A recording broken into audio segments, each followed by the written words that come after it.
This video is intended to show how a Fujifilm Flenex rubber-based water wash photopolymer plate is made using an ESCO CDI Crystal 4835 and a C-Touch combination processor and exposure unit.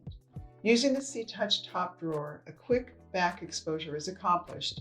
It is then taken to the ESCO CDI Crystal for loading and then imaging.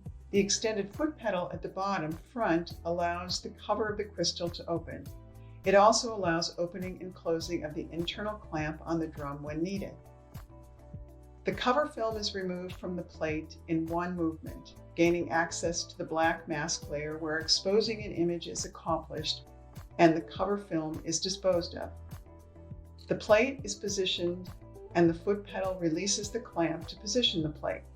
The pedal is tapped again to close the clamp and secure the head of the plate. The drum is turned manually to wrap the plate in place. Since this plate is smaller than the full drum circumference, it requires taping on the remaining three sides. This is considered a partial plate. Keep in mind, a vacuum also assists with holding the plate on the drum. It's recommended the tape extend all the way around the drum to secure it in place while the drum is rotating during the imaging process. If the plate were full size, it could just be clamped at both the head and tail without any taping required. Full size also allows for faster imaging time. Once all three sides of the plate have been secured with tape, the cover is closed and latched by simply pressing down on the cover.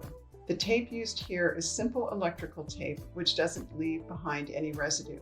Using the touch screen on the CDI, the file is released to image.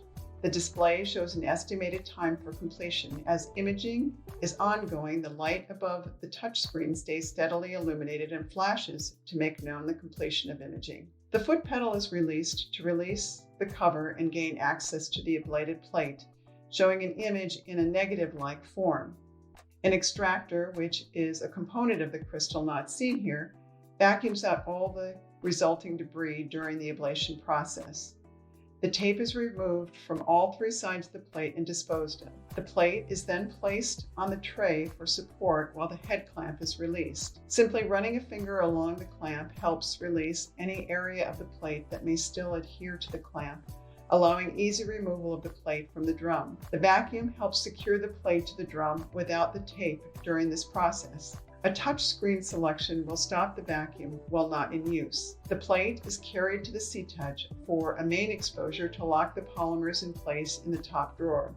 The platen on the cover above the washout area is released for easy mounting of the plate, as seen here. The plate adheres to a sticky back and is burnished to be sure it is secure during the washout period and checked for any air bubbles before the platen swings back to a home position. A menu selection on the control panel will close the cover and the platen will oscillate against brushes for washout for approximately 10 minutes. A water and finished dishwashing soap solution is used. For the 2530 C-Touch, 23 ounces of finished dishwashing soap are used in a 33-gallon water tank. The cover opens automatically at the end of the washout time. The attached hose is used to rinse the plate of any remaining residue. The platen is released to position it for easy removal of the plate and is placed in one of three bottom dryer drawers. An approximate 15-minute dry time will begin. When the dry time is complete, the plate is transferred to another drawer of the C-Touch for post-expose and detack that are accomplished simultaneously, represented by green and gold lights that are lit on the front of the C-Touch. Fujifilm will provide general exposure times and works with the customer to fine-tune these settings for specific press conditions. The control panel has simple icons that are programmed to step you through the process. Total time to complete the plate averages around 35 minutes, not including the plate imaging time on the CDI. After the post-expose and detack are done, the plate is then completed and ready for the press room.